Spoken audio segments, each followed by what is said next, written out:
Ginoo nga inyong Dios nga nagpagawas kaninyo gikan sa Ehipto diin kamo giulipon. Ayaw kamo pagsimba ug laing Dios gawas kanako.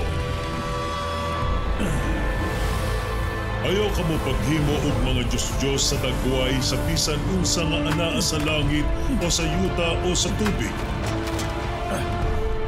Ayaw ninyo gamita ang akong ngalan sa walay kapuslanan kay ako ang Ginoo nga inyong Dios. Bagasilot kang bisan kinsa nga mogamit sa akong ngalan sa walay kapuslanan. Hinumdumin ninyo ang adlaw nga ipapahulay ug himuan ninyo kini nga pinasahi nga adlaw alang kanako.